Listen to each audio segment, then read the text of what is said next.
12 years ఏజ్లో మీరంతా ఏం చేస్తుంటారు? గేమ్స్ ఆడడమో లేదా స్కూల్కి వెళ్ళడమో చేస్తుంటారు. కానీ అతను మాత్రం 12 yearsకే ఒక వీడియో గేమ్ కనిపెట్టాడు తన ఓన్ కోడింగ్ నాలెడ్జ్తో. ఎవరు ఇతను? ఎలా ఈ ఫీల్డ్లోకి వచ్చాడు? ఎలా అందరినీ దాటుకొని నెంబర్ 1 పొజిషన్కి వచ్చాడు? రిచెస్ట్ పర్సన్ ఎలా అయ్యాడు? ఇతను ఏమేమి బిజినెస్ స్టార్ట్ చేశాడు? సక్సెస్ అయ్యాడా? ఫెయిల్ అయ్యాడా? ఒడిదుడుకులు ఏంటి? ఎక్కడ ఇన్వెస్ట్ చేశాడు అనే పూర్తి విషయాలు ఈ వీడియోలో మనం తెలుసుకుందాం.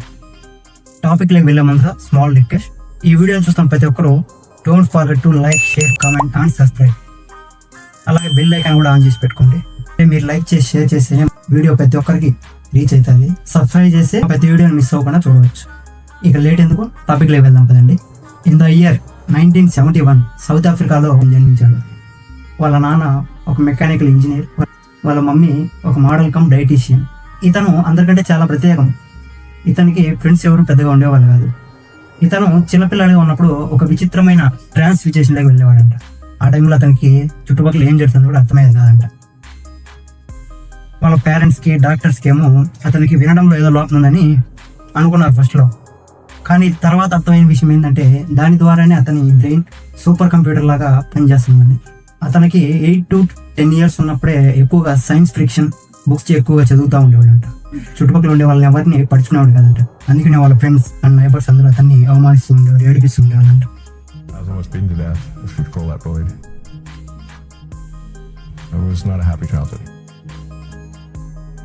ఆ రోజు వాళ్ళకి తెలియదు కదా ఇతను ఈ ప్రపంచాన్ని ఏలబోతున్నాడు, ఈ ప్రపంచంలో ఎంత రిచెస్ట్ పర్సన్ అవుతాడని, స్పేస్ ఎక్స్ని క్రియేట్ చేస్తాడని, రోబోట్స్ క్రియేట్ చేస్తాడని, హైపర్ లూప్ వంటి అత్యాధునిక టెక్నాలజీని కనిపెడతాడని. ఇవేవి వాళ్ళకి అప్పుడు తెలియదు కదా. ఎలాన్ మస్క్ చిన్న వయసులో ఉండగానే వాళ్ళ పేరెంట్స్ డివోర్స్ తీసుకొని వెళ్ళిపోయారు. ఎలాన్ మస్క్ మాత్రం తర్వాత వాళ్ళ ఫాదర్ దగ్గర ఉండడానికి ఇష్టపడ్డాడు. ఆ తర్వాత ఒక షాపింగ్ మాల్లో కంప్యూటర్ని చూసి నాకు అది కావాలని గోల్ చేసి వాళ్ళ నాన్న దగ్గర ఇది కొనిపించుకొని అప్పటి నుంచే కోడింగ్ ప్రాక్టీస్ చేయడం మొదలుపెట్టాడు. అదే పట్టుదలతో 12 years ఏజ్లోనే బ్లాస్టర్ అనే వీడియో కంపెనీ తయారు చేసి మ్యాగజైన్ అమ్మేశాడు. అది కూడా $400కి అమ్మేశాడు. సో అదే అతని ఫస్ట్ టెక్ బిజినెస్ మూవ్. అతని 10th class మూసేసరికే వాళ్ళ పేరెంట్స్కి అర్థమైన సంగతి ఏంటంటే ఇతనికి అపారమైన నాలెడ్జ్ ఉంది, ఇతను ఏమైనా సాధించగలడు అనే ఒక నమ్మకం వాళ్ళ పేరెంట్స్కి అయితే పూర్తిగా వచ్చింది. ఆ వయసులోనే ఎలాన్కి అంత పట్టుదల ఉండేది ఏదైనా సాధించాలి అనేటువంటిది. ఆ ఆలోచన ద్వారానే అతనికి ఈ యూనివర్సిటీని కూడా ఎక్స్ప్లోర్ చేయాలనే ఒక థాట్ పుట్టింది. కానీ అప్పట్లో సౌత్ ఆఫ్రికాలో టెక్నాలజీని ఎక్స్ప్లోర్ చేయడానికి అవకాశాలు చాలా తక్కువగా ఉన్నాయి. అందుకనే అతను సౌత్ ఆఫ్రికా నుండి కెనడాకి మూవ్ అయ్యాడు. యాక్చువల్గా వాళ్ళ మమ్మీ ఒక కెనడియన్, వాళ్ళ మమ్మీకి కెనడియన్ సిటిజన్షిప్ ఉంది. సో ఆ వీసాని యూజ్ చేసుకొని ట్రాన్స్ఫర్ చేసుకొని దాని ద్వారా ఇతను కెనడాకి మూవ్ అయ్యాడు. అక్కడ తర్వాత చిన్న చిన్న పనులు చేసుకుంటూ ఉండేవాడు. అక్కడ నుంచి కెనడా నుంచి యూఎస్ఏకి సింపుల్గా వెళ్ళిపోవచ్చని ముందుగానే ప్లాన్ చేసుకున్నాడు. ఎందుకంటే యూఎస్లో ఉండేటువంటి ఫ్రీడమ్ కానీ, టెక్నాలజీ కానీ, ఆవిష్కరణలు కానీ ఇంకెక్కడ ఏ దేశంలో ఉండవు. ఎందుకంటే మంచి సపోర్ట్ దొరుకుతుంది అక్కడ ప్రజలంటే, అలాగే గవర్నమెంట్ నుంచి ఎక్కువగా ప్రోత్సహిస్తారు. అందుకనే మస్క్ ఆ వయసులోనే యూఎస్ఏని ఎంచుకున్నాడు. కెనడాకి వెళ్ళాక అక్కడ వాళ్ళ కజిన్తో కలిసి చిన్న చిన్న పనులు అవి చేసుకుంటూ ఉండేవాడు. అలా కొన్ని నెలలు గడిచిన తర్వాత వాళ్ళ మమ్మీ, వాళ్ళ బ్రదర్ ఇద్దరు కూడా మళ్ళీ కెనడాకి మూవ్ అయ్యారు. వాళ్ళ మమ్మీ, వాళ్ళ బ్రదర్ రాగానే ఎలాగో వాళ్ళ క్వీన్స్ యూనివర్సిటీలో కాలేజ్ సీట్ సంపాదించాడు. ఆ తర్వాత ఎలాగోలా 2 yearsకి క్వీన్స్ యూనివర్సిటీ నుండి యూనివర్సిటీ ఆఫ్ పెన్సిల్వేనియాకి ట్రాన్స్ఫర్ అయ్యాడు. అక్కడే అతని మొదటి అడుగు పడింది యూఎస్ఏ. అక్కడ డిగ్రీ పూర్తి చేసుకొని ఆ తర్వాత అతను మళ్ళీ కాలిఫోర్నియా వెళ్ళాడు. అక్కడ పిహెచ్డీ కంప్లీట్ చేయడానికి. స్టాన్ఫోర్డ్ యూనివర్సిటీలో జాయిన్ అయ్యి పిహెచ్డీ కూడా కంప్లీట్ చేశాడు. పిహెచ్డీ కంప్లీట్ చేసిన తర్వాత వాళ్ళ బ్రదర్తో కలిసి ఒక బిజినెస్ స్టార్ట్ చేద్దామని చెప్పి డిస్కషన్ చేశారు. అదే ఆలోచనతో వాళ్ళ బ్రదర్తో కలిపి జిప్2 అనే ఒక కంపెనీ స్టార్ట్ చేశారు ఇద్దరు. ఎలాన్ మస్క్ మాత్రం రాత్రింబవళ్ళు కష్టపడి కోడింగ్ చేస్తూ ఉండేవాడు. వాళ్ళ బ్రదర్ మాత్రం ప్రతి స్టోర్కి విజిట్ చేసి ఆ స్టోర్ని ఆన్లైన్లో ఎక్కించడానికి వాళ్ళ పర్మిషన్ తీసుకునేవాడు. ఈ జిప్2 ద్వారా ఉపయోగం ఏంటంటే జిప్2 సాఫ్ట్వేర్ ద్వారా అన్ని డైలీ న్యూస్ పేపర్లు ఆన్లైన్లో ఎక్కించేవారంట అప్పట్లో. వాటిల్ని ప్రతి ఒక్కరు ఆన్లైన్లో చదువుకునేవారంట. ఏం చెప్పాలంటే ఆన్లైన్ న్యూస్ పేపర్ అనేది ఇక్కడి నుంచి ఇంట్రడ్యూస్ అయింది. కస్టమర్లు ఆఫ్లైన్లో ఎదుర్కోకుండా ఆన్లైన్లోనే చూసుకొని లొకేషన్ అన్ని కన్ఫర్మ్ చేసుకుని నేరుగా వచ్చి షాపింగ్ చేసుకునేదానికి. కస్టమర్ స్టోర్లోకి సెట్ చేసిన దాని పక్కనే వచ్చేసి మ్యాప్ కూడా, ఇప్పుడు గూగుల్ మ్యాప్ ఎలాగా అప్పట్లో చిన్న మ్యాప్ కూడా ఉండేది దాంట్లో. It is almost equal to today's Google map. అలా విత్ ఇన్ 1 yearలోనే జిప్2 అనేది ఒక స్టాండర్డ్ సెట్ చేసింది. అలాగే సక్సెస్ కూడా అయింది. ఇన్వెస్టర్లు కూడా చాలా మంది ముందుకు వచ్చారు. దీంతోపాటు అదే జిప్2 కంపెనీలో సాఫ్ట్వేర్ని కూడా డెవలప్ చేయడం మొదలుపెట్టారు. ఆ తర్వాత కాంపాక్ అనే కంపెనీ $307 మిలియన్ ఈ జిప్టో అనే కంపెనీని స్వాధీనం చేసుకునింది. తద్వారా ఎలాన్ మస్క్ వచ్చేసి $22 మిలియన్ అమౌంట్ తన పాకెట్లోకి వచ్చింది. దాని తర్వాత ఎలాన్ మస్క్ వెంటనే X.com అనే ఆన్లైన్ బ్యాంకింగ్ కంపెనీని స్టార్ట్ చేశాడు. X.com అంటే మీరు అనుకునేది కాదు. X.com అంటే అప్పట్లో అదొక ఫస్ట్ ఆన్లైన్ బ్యాంకింగ్ సిస్టమ్. ఇప్పుడు ఎలా మనం ఆన్లైన్లో అకౌంట్స్ ఓపెన్ చేస్తా, అమౌంట్ విత్డ్రా చేసుకుంటాము, సెండ్ చేస్తున్నాము, అప్పట్లో అది ఫస్ట్ ఆన్లైన్ బ్యాంకింగ్ సిస్టమ్. అది స్టార్ట్ చేసిన కొద్ది రోజులకి X.comని పేపాల్తో కూడా టైఅప్ చేశాడు. కంబైన్ చేశాక కూడా ఆ కంపెనీ పేరు వచ్చేసి X.com అనే ఉండేది. ఇలా పేపాల్తో టైఅప్ అయినాకే ఫస్ట్ టైం ఎలాన్ మస్క్ వచ్చేసి CEO అయ్యాడు. CEOనే కాకుండా ఆ కంపెనీలో లార్జెస్ట్ షేర్ హోల్డర్ కూడా అతనే. ఆ టైంలోనే ఎలాన్ మస్క్ జస్టిన్తో మ్యారేజ్ కూడా అయింది. హనీమూన్కి ఆస్ట్రేలియా కూడా వెళ్ళాడు. ఆ టైంలోనే X.com మేనేజ్మెంట్ టీంలో అంతర్గతంగా గొడవ స్టార్ట్ అయ్యేది. ఎలాన్ మస్క్కి, వాళ్ళ టీంకి, పేపాల్ వాళ్ళ టీంకి ఆ కంపెనీ పేరు విషయంలో గొడవలు రావడం మొదలుపెట్టాయి. దాంతో ఎలాన్ మస్క్ ట్రిప్లో ఉండగానే బోర్డ్ ఆఫ్ డైరెక్టర్స్ మీటింగ్ పెట్టేసి ఎలాన్ మస్క్ని CEO పదవి నుంచి తీసేశారు. మళ్ళీ ఆ X.com పేరు పేపాల్గా మార్చి దానికి CEOని పీటర్ థీల్గా అనౌన్స్ చేశారు. ఆ తర్వాత ఈబే కంపెనీ పేపాల్ని $1.5 బిలియన్ స్వాధీనం చేసుకున్నది. అందులో నుంచి షేర్ వాల్యూగా ఎలాన్ మస్క్కి $180 మిలియన్ అమౌంట్ అయితే వచ్చింది. అలాగే అతను స్టార్ట్ చేసిన 2 బిజినెస్ కూడా సక్సెస్ అవడంతో సిలికాన్ వ్యాలీలో the most successful business mans లిస్ట్లో ఎలాన్ మస్క్ కూడా చేరాడు. ఇప్పుడు అతను చిన్నప్పుడు కన్న కళల్ని నిజం చేసుకున్న టైం దగ్గర పడింది. తను కూడా ఇప్పుడు ఒక మల్టీ బిలియనీర్ అయ్యాడు. చిన్నప్పుడు ఎలాన్ మస్క్ ఎక్కువగా చిన్న చిన్న రాకెట్లు తయారు చేయడం, వాటిని లాంచ్ చేయడం, తద్వారా ఆనందపడడం చేస్తూ ఉండేవాడంట. జీవ వైవిధ్యాల పట్ల, మనిషి మనుగడ పట్ల కొత్త కొత్త ఆవిష్కరణలన్న ఎలాన్ మస్క్కి చిన్నప్పుడు చాలా ఇష్టం. ఇలా మస్క్కి $180 మిలియన్ చేతిలో పడితే సో ఇంకా అతని కళలను సాకారం చేసుకునేదానికి ప్రయత్నం మొదలుపెట్టాడు. మొదటగా మార్స్ గ్రహాన్ని ఎంచుకొని ఎక్స్ప్లోర్ చేయాలనే టార్గెట్ని పెట్టుకున్నాడు. అందులో భాగంగానే అతను అప్పటి నుంచే రాకెట్ సైన్స్ తెలిసిన వ్యక్తులను ఎక్కువగా కలవడం, అలాగే రాకెట్ సైన్స్కి సంబంధించిన బుక్స్ చదవడం, ఆ టెక్నాలజీ గురించి నేర్చుకోవడం, రాకెట్ సైన్స్లో ఎక్స్పర్ట్ అవ్వడం మొదలయ్యాడు. ఆ తర్వాత లైఫ్ ఆఫ్ మార్స్ అనే ఫౌండేషన్ స్టార్ట్ చేశాడు. తద్వారా మార్స్ ఓయాసిస్ అనే ప్రాజెక్ట్ని కూడా మొదలుపెట్టాడు. మార్స్ గ్రహం మీద ఒక ప్లాంట్ నాటి ఆ మార్స్ గ్రహాన్ని ఎక్స్ప్లోర్ చేసి అక్కడ జీవ మనుగడ కూడా సాధ్యమే అని ప్రతి ఒక్కరికి నిరూపించడమే ఆ ప్రాజెక్ట్ యొక్క మెయిన్ విజన్. అందులో భాగంగానే అక్కడ మొదట ఒక ప్రెషరైజ్డ్ గ్రీన్ హౌస్ నిర్మించాలనుకున్నాడు. ఒకవేళ ఈ ప్రాజెక్ట్ కనుక సక్సెస్ అయితే మార్స్ గ్రహాన్ని ఎక్స్ప్లోర్ చేయాలని ప్రతి ఒక్కరి కళ నెరవేరుతుంది. ఈ ప్రాజెక్ట్లో భాగంగానే నెక్స్ట్ వచ్చేసి రష్యన్స్తో రాకెట్ డీల్ కుదుర్చుకునేందుకు కొంతమంది స్పేస్ ఎక్స్పర్ట్ని తన వెంట పెట్టుకుని డీల్ మాట్లాడడానికి రష్యా బయలుదేరాడు. వాళ్ళతో చాలాసార్లు సమావేశాలు చర్చలు జరిపారు. బట్ ఆ చర్చలన్నీ విఫలమయ్యాయి. ఎందుకంటే ఒక్క రాకెట్ కాస్టే, ఒక బ్యాలిస్టిక్ మిసైల్ కాస్టే $21 మిలియన్ పైగా ఉండటంతో ఎలాన్ మస్క్ ఒక్కదానికి అంత ఖర్చు పెట్టడం వేస్ట్ అని చెప్పి వెనకడం వేశాడు. అలా ఫ్లైట్లో తిరిగి వస్తుండగా అతనికి ఒక థాట్ వచ్చింది. ఈ రాకెట్లను మనమే ఎందుకు తయారు చేయకూడదు అనే ఒక థాట్ వచ్చింది. సో దాంతో వాళ్ళ టీం అందరినీ పిలిచి రాకెట్ని తయారు చేయడానికి కావాల్సిన ముడి సరుకులు ఖర్చు ఎంత అవుతుందో తెలుసుకోమని ఆర్డర్ చేశాడు. వాళ్ళంతా క్యాలిక్యులేట్ చేసి మ్యానుఫ్యాక్చరింగ్ కాస్ట్, డిజైన్ కాస్ట్ కూడా మొత్తం క్యాలిక్యులేట్ చేస్తే మామూలుగా అక్కడ రష్యాలో వాళ్ళు చెప్పిన రేట్ కంటే జస్ట్ 10 to 15% ఖర్చుతో ఒక తయారు చేయవచ్చును అది తెలుసుకున్నాడు. మొదట ఎలాన్ మస్క్ని చూసి అందరూ నవ్వుకున్నారు. రాకెట్ మిసైల్స్ నువ్వు లాంచ్ చేయడం ఏంది? నాసా, యూరోపియన్, అలాగే రష్యా వంటి పెద్ద పెద్ద సంస్థలు, గవర్నమెంట్ సంస్థలు ఇలాంటి ప్రయోగాలు చేయగానే ఒక ప్రైవేట్ కంపెనీ ఇలాంటి ప్రయోగాలు చేయడందని అతని సన్నిహితులు, న్యూస్ పేపర్స్ అన్నీ అతను చూసి నవ్వుతూ స్టేట్మెంట్ ఇచ్చేవి. అవేవి ఎలాన్ మస్క్ పట్టించుకోవాలి, ధైర్యంగా ముందుకు వేశాడు. అప్పుడే ఎలాన్ మస్క్ అండ్ వాళ్ళ టీంకి అర్థమైన విషయం ఏంటంటే ఇన్ని రోజులు ఒక ప్రైవేట్ సంస్థ కానీ, ఒక ప్రైవేట్ వ్యక్తులు కానీ స్పేస్ ప్రయోగాలు చేయలేకపోవడానికి గల కారణం లాంచింగ్ రాకెట్స్ అఫోర్డబుల్ ప్రైస్లో లేకపోవడమని వాళ్ళకి అర్థమైంది. సో అందుకోసమే 2002లో 75,000 స్క్వేర్ ఫీట్స్ వేర్ హౌస్ని కొనుగోలు చేసి దాన్ని మోడర్న్ స్పేస్ రాకెట్ ఫ్యాక్టరీగా మార్చేశారు. దానికోసమే వరల్డ్లో ది బెస్ట్ రాకెట్ సైంటిస్టులని సెలెక్ట్ చేసుకుని హైర్ చేసుకున్నాడు.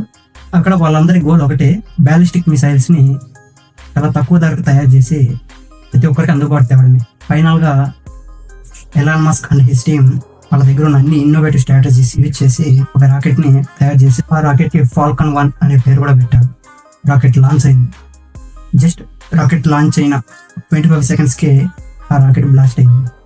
ఫెయిల్ అయ్యి కూడా మళ్ళీ వెనకడుగు వేయకుండా ఎలాన్ మస్క్ ఇంకో 1 year తర్వాత, ఎగ్జాక్ట్గా 1 year తర్వాత మళ్ళీ ఇంకో రాకెట్ని తయారు చేసి ఫాల్కన్ 1 సెకండ్ లాంచ్ని సిద్ధం చేశారు. ఫాల్కన్ 1 సెకండ్ లాంచ్ కూడా స్టార్ట్ అయింది. ఈ రాకెట్ కూడా మళ్ళీ సెకండ్ స్టేజ్ సెపరేషన్లో మళ్ళీ విఫలమై గిరిగాలు తిరుగుతూ మళ్ళీ రివర్స్ వచ్చేసి లాస్ట్ అయిపోయింది. ఈసారి కూడా మళ్ళీ Elon Musk and his team బాధను అనుభవించారు. బట్ వాళ్ళైతే ధైర్యంగా ఒక మాట అన్నారు, మేము ఫెయిల్ అయ్యాం, బట్ అయితే మేము విజయానికి చాలా దగ్గరగా ఉన్నామని స్టేట్మెంట్ ఇచ్చారు. మళ్ళీ ఎగ్జాక్ట్ 1 year తర్వాత ఫాల్కన్ 1 థర్డ్ లాంచ్ స్టార్ట్ అయింది. అది కూడా సేమ్, మళ్ళీ ఈసారి కూడా ఫెయిల్ అయింది. ఈసారి ఎలాన్ మస్క్ అనే టీం అయితే పూర్తిగా నిరాశపడలేదు. ఎందుకంటే ఇప్పటికే ఎలాన్ మస్క్కి $90 billion పైనే నష్టం వచ్చింది. ఇంకో పక్క అతను ఇన్వెస్ట్ చేసిన టెస్లా కంపెనీ కూడా అంతగా రాణించడం లేదు. యాక్చువల్గా 2006లోనే ఎలాన్ మస్క్ టెస్లాలో కూడా ఇన్వెస్ట్ చేశారు. ఆ కంపెనీలో టెస్లాలో అప్పట్లో అత్యధిక షేర్ హోల్డింగ్ కలిగిన వ్యక్తి కూడా ఎలాన్ మస్కే. బట్ ఆ కంపెనీ సిచ్యువేషన్ అయితే చాలా ఘోరంగా ఉండేది. ఎందుకంటే అప్పట్లో ఛార్జింగ్ వెహికల్స్ అంటే, ఈవీ మిషన్స్ అంటే ఎవరికి పెద్దగా తెలిసేది కాదు. కానీ ఎలాన్ మస్క్ మాత్రం నమ్మకం ఫ్యూచర్లో ఎప్పుడైనా సక్సెస్ అవుతుంది. బట్ అది కూడా ఇప్పటికైతే పరిస్థితి అంత బాగలేదు. ఇదే కాకుండా 2006లో సోలార్ సిటీ అనే ఒక గ్రీన్ ఎనర్జీకి సంబంధించిన ప్రాజెక్ట్ కూడా వాళ్ళ బ్రదర్ అండ్ కజిన్తో కలిసి ఎలాన్ మస్క్ స్టార్ట్ చేశారు. దానికి కూడా ఫండింగ్స్ రావాల్సి ఉంది. ఇలా 3 missiles లాంచింగ్ వచ్చి ఫెయిల్ అవడంతో దానికి రావాల్సిన ఫండింగ్స్ కూడా అయిపోయాయి.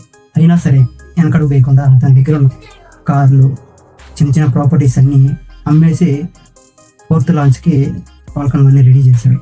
అలా స్పేస్ ఎక్స్ పరిస్థితి చివరికి వచ్చాక కూడా ఎలాన్ మస్క్ వెనకడుగు వేయకుండా ఇంకో ప్రయోగానికి సిద్ధపరిచాడు. ఫాల్కన్ 1 4th లాంచ్ స్టార్ట్ చేశాడు. ఈసారి రాకెట్ మాత్రం ఫస్ట్ సెపరేషన్ సక్సెస్ అయింది, సెకండ్ స్టేజ్ సక్సెస్ అయింది, థర్డ్ స్టేజ్ కూడా సక్సెస్ అయింది. కానీ క్యాబిన్లోంచి ఎటువంటి సెలబ్రేషన్స్ వినిపించడం లేదు, ఎందుకంటే భయంతో. ఇలా అందరూ సందేహంలో ఉండగా ఒక్కసారిగా కంట్రోల్ రూమ్ నుంచి చీర్స్ వినపడడం స్టార్ట్ అయ్యింది. ఆన్ స్క్రీన్ మీద మిషన్ సక్సెస్ఫుల్ అంటారు. ఎలాన్ మస్క్ వెంటనే వచ్చి చూసి పరిగెత్తుకుంటా వెళ్ళి రాకెట్ని చూడడం మొదలుపెట్టాడు. Elon Musk and his team ఆనందానికి అవధులు లేదు. ఇంకా ఒక్కసారిగా అతని లైఫ్ టర్న్ అయిపోయింది. ఆ తర్వాత వెనక్కి తిరిగి చూసుకోవాల్సిన అవసరం కూడా రాలేదు. ఇలా సక్సెస్ అవడంతో ఈ ఫీట్ని సాధించిన మొట్టమొదటి ప్రైవేట్ కంపెనీగా రికార్డు సృష్టించింది. ఇలా సక్సెస్ అయిన కొన్ని వీక్స్ తర్వాత నాసా డైరెక్ట్గా ఎలాన్ మస్క్ ఫోన్ చేసి ఇంటర్నేషనల్ స్పేస్ స్టేషన్స్కి గూడ్స్ డెలివరీ చేయడానికి $1.6 billion కాంట్రాక్ట్ని కుదుర్చుకుంది ఎలాన్ మస్క్తో. నాసా డీల్ కుదుర్చుకున్న మొట్టమొదటి ఏరోస్పేస్ ప్రైవేట్ కంపెనీగా స్పేస్ ఎక్స్ ఒక సరికొత్త రికార్డ్ని సృష్టించింది ఆ టైంలో. ఈ ఒక్క డీల్తో అతను చూసి నవ్వుకున్న వాళ్ళు, అలాగే అతని గురించి స్టేట్మెంట్స్ ఇచ్చిన మీడియాలన్నీ నోరు మూసుకున్నాయి. టెస్లా కూడా ఇన్వెస్టర్స్ రావడం మొదలుపెట్టారు. ఆ తర్వాత టెస్లా కూడా CEO అయ్యాడు Elon Musk. Elon Musk CEO అయ్యాక కొత్త ఎంప్లాయీని హైర్ చేసుకుని మొట్టమొదటి రోస్టర్ని లాంచ్ చేశాడు. అది సక్సెస్ అయితే అయింది, కానీ ఇక్కడ ఒక చిన్న ప్రాబ్లంలో ఉంది. అదేంటంటే రోడ్స్టర్ చాలా ఎక్స్పెన్సివ్ 2 seats స్పోర్ట్స్ కదా, అంటే చాలా తక్కువ మంది కొంటారు. కానీ మాస్ మార్కెట్కి రీచ్ అయ్యే విధంగా లేదు, ప్రతి ఒక్కరు కొనే విధంగా లేదు. లాంగ్ టైంలో కంపెనీ సర్వైవ్ అవ్వాలంటే మాస్ మార్కెట్ని కూడా ప్రొడ్యూస్ చేయాలని ఎలాన్ మస్క్ నిర్ణయించుకున్నాడు. ఆ తర్వాత 2012లో మోడల్ S అనే ఒక కార్ని మాస్ మార్కెట్ కోసం లాంచ్ చేశారు. ఇది ఒక ప్రీమియం కార్. ఇది వచ్చి 0 to 97 km/h స్పీడ్ని జస్ట్ 4.2 secondsలో అందుకోగలదు. సింగిల్ ఛార్జ్తో 500 kilometers ప్రయాణించగలదు. ఇది జస్ట్ ఒక సూపర్ కార్ మాత్రమే కాదు, అన్ని personal computer features and automatic updates కూడా దీంట్లో ఉన్నాయి. దాంతో ఇప్పటి వరకు ఉన్న కార్లలో ది బెస్ట్ కార్ అయింది. అలాగే ఇంత సక్సెస్ అవడంతో ఆటో ట్రెండ్ నుంచి ఆ కార్ మోడల్కి car of the year award కూడా వచ్చింది. అప్పుడు ఈ కార్కి USA national highway traffic safety administration నుంచి 5.4 out of 5 రేటింగ్ వచ్చింది. వినడానికి కొంచెం మీకు విచిత్రంగానే ఉండదు, బట్ ఇదే నిజం. ఎందుకంటే అంత మ్యాసివ్ సక్సెస్ ఆ కార్ సాధించింది. ఇది ఆటోమొబైల్ చరిత్రలోనే ఏ కారుకి లభించిన ఒక ఘనత. దాని తర్వాత కొద్ది రోజులకి ఎలాన్ మస్క్ USA మొత్తం ఫ్రీ ఛార్జింగ్ స్టేషన్స్ని ఏర్పాటు చేసి టెస్లా కార్లు కొన్న ప్రతి ఒక్కరికి ఫ్రీగా ఛార్జింగ్ పెట్టుకునే సదుపాయాన్ని కూడా కల్పించాడు. దాంతో ఆ మోడల్ కంపెనీ యొక్క సేల్స్ విపరీతంగా పెరిగిపోయినాయి. దాంతో ఒక్కసారిగా టెస్లా కార్ కంపెనీ యొక్క షేర్ వాల్యూ రాకెట్లో దూసుకెళ్ళడం మొదలుపెట్టింది. ఆ తర్వాత 2013లో హైపర్ లూప్ అనే కాన్సెప్ట్ని కూడా తెరపైకి తీసుకొచ్చాడు. దాన్ని ఒక ఓపెన్ సోర్స్ కాన్సెప్ట్గా ప్రకటించాడు. ఇది ఒక ఓపెన్ సోర్స్ కాన్సెప్ట్ కావడంతో చాలా ప్రైవేట్ కంపెనీలు దీని మీద ఇప్పుడు పనిచేస్తున్నాయి. అలాగే 2015లో మళ్ళీ స్పేస్ ఎక్స్ నుంచి ఎలాన్ మస్క్ రీయూజబుల్ రాకెట్స్ని లాంచ్ చేశాడు. అది కూడా విజయవంతం అయిపోయింది. దాంతో ప్రతి లాంచ్కి న్యూ రాకెట్స్ని తయారు చేసిన అవసరం లేకుండా ఉంది. ముందు వాడిన రాకెట్నే మళ్ళీ యూజ్ చేసుకోవచ్చు. ఈ రాకెట్స్ గమ్యాన్ని చేరుకొని గూడ్స్ని డెలివరీ చేసి తిరిగి యథాస్థానానికి వచ్చి చేరుతాయి. తద్వారా స్పేస్ ట్రావెల్ ఖర్చు కూడా చాలా తక్కువ అయిపోయింది. అదే దూకుడుతో 2015లో స్టార్లింక్ అనే ఇంటర్నెట్ కాన్సెప్ట్ని కూడా స్పేస్ ఎక్స్ జోడించాడు ఎలాన్ మస్క్. దీనికోసం కొన్ని వేల శాటిలైట్స్ని స్పేస్లో అమర్చాడు. తద్వారా రిమోట్ ప్రాంతాలకు కూడా ఇంటర్నెట్ని చాలా సులువుగా అందించవచ్చు. ఆ తర్వాత 2015లో ఓపెన్ ఏఐ అనే రీసెర్చ్ కంపెనీకి కో-ఫౌండర్గా అందులో భాగమయ్యాడు. కొన్ని ఇంటర్నెట్ వ్యవహారాల వల్ల 2018లో ఆ ఓపెన్ ఏఐ కూడా రిజైన్ చేసి బయటకు వచ్చాడు. 2016లో న్యూరల్ లింక్ అనే హ్యూమన్ బ్రెయిన్స్ ని కంట్రోల్ చేయగలిగే చిప్స్ తయారు చేసే ఒక కంపెనీ స్థాపించాడు. ఇంకా ట్రయల్ జరుగుతున్నాయి న్యూరల్ లింక్ లో. ఆ తర్వాత 2006లో వాళ్ళ కజిన్స్ తో కలిసి స్టార్ట్ చేసిన సోలార్ సిటీని కూడా స్వాధీనం చేసుకొని టెస్లా ఎనర్జీలో విలీనం చేసుకున్నాడు. అలాగే ఆ తర్వాత ది బోరింగ్ కంపెనీ అనే అండర్ గ్రౌండ్ టన్నల్ సంబంధించిన ఒక కంపెనీ కూడా స్టార్ట్ చేశాడు. అండర్ గ్రౌండ్ టన్నల్స్ ద్వారా ప్రయాణాన్ని వేగవంతం చేయడమే దీని లక్ష్యం. 2026లో లాస్ వేగాస్లో దీనికి సంబంధించి ఒక ప్రాజెక్ట్ కూడా పూర్తి చేశారు. ఇంకా దుబాయ్, న్యూ ఓర్లాండ్స్ ప్రాజెక్టులు ఇంకా పెండింగ్లో ఉన్నాయి. అయితే లాస్ ఏంజల్స్ అలాగే న్యూయార్క్ ప్రాజెక్టు మటుకు క్యాన్సిల్ చేసేది తెలిసింది. తర్వాత 2022లో ట్విట్టర్ని కొనుగోలు చేసి దానికి ఎక్స్గా పేరు మార్చాడు. దాని తర్వాత అదే స్ఫూర్తితో 2023లో స్పేస్ షిప్ అనే స్పేస్ ట్రావెల్ ఫ్లైట్ని కూడా లాంచ్ చేశాడు. అది కూడా సక్సెస్ఫుల్గా విజయవంతమైంది. దాని ద్వారా ఈ భూమి నుంచి మార్స్ గ్రహానికి ట్రావెల్ చేసి మార్స్ గ్రహాన్ని ఎక్స్ప్లోర్ చేయవచ్చు. 2026 మేలో వర్షన్ 3 కూడా లాంచ్ చేయబోతున్నారు. ఇంకా వాడుకలోకి అయితే రాలేదు, త్వరలో వాడుకలోకి కూడా వచ్చేస్తుంది. మళ్ళీ 2023లో XAI అనే ఆర్టిఫిషియల్ ఇంటెలిజెన్స్ స్టార్టప్ కంపెనీని ఫౌండర్ కమ్ సిఇఓగా స్టార్ట్ చేశాడు. దాని తర్వాత ట్విట్టర్ను కూడా XAIతో మెర్జ్ చేశాడు. 2025లో ట్రంప్ ఎలాన్ మస్క్ని డిపార్ట్మెంట్ ఆఫ్ గవర్నమెంట్ ఎఫిషియన్సీలో సీనియర్ అడ్వైజర్గా ఎంపిక చేశారు. అందులో అతను 6 months కూడా సర్వీస్ కూడా చేశారు. ఆ తర్వాత 2026లో XAIని కో-ఫౌండర్గా కాకుండా స్పేస్ ఎక్స్తో పూర్తిగా ట్రావెల్ చేసుకుని విలీనం చేశాడు. దీంతో స్పేస్ ఎక్స్ యొక్క కంబైన్డ్ వాల్యూ $1.25 ట్రిలియన్ చేరుకుంది. ఎలాన్ మస్క్ తన విభిన్నమైన ఆలోచనలతో ప్రతిభా స్ఫూర్తితో మానవాళికి ఉపయోగపడేలా మరియు ప్రకృతిని కాపాడగలిగేలా అసాధ్యం అనుకున్న వాటిని సుసాధ్యం చేసి చూపిస్తున్నాడు. అలాగే ఈ ప్రపంచంలో అత్యంత ధనిక వ్యక్తిగా కంటిన్యూ అవుతున్నాడు. సంపాదించడం మాత్రమే కాకుండా కొన్ని $100 మిలియన్ పర్ ఇయర్ ఫౌండేషన్స్ కి డొనేట్ చేస్తూ ఉంటాడు. సో ఫైనల్ గా ఎలాన్ మస్క్ గురించి మీరేమనుకుంటున్నారో కామెంట్ రూపంలో తెలియజేయండి. మా ఈ అనాలిసిస్ ఇన్ఫర్మేషన్ మీకు నచ్చినట్లయితే don't forget to like, share, comment and subscribe. మీరు మా వీడియోని లైక్ చేసి షేర్ చేసిన మరింత మందికి రీచ్ అవుతుంది. సబ్స్క్రైబ్ చేశారంటే మా ప్రతి ఒక్క వీడియోని మిస్ అవ్వకుండా చూడగలరు. I hope you all will support my channel and thank you.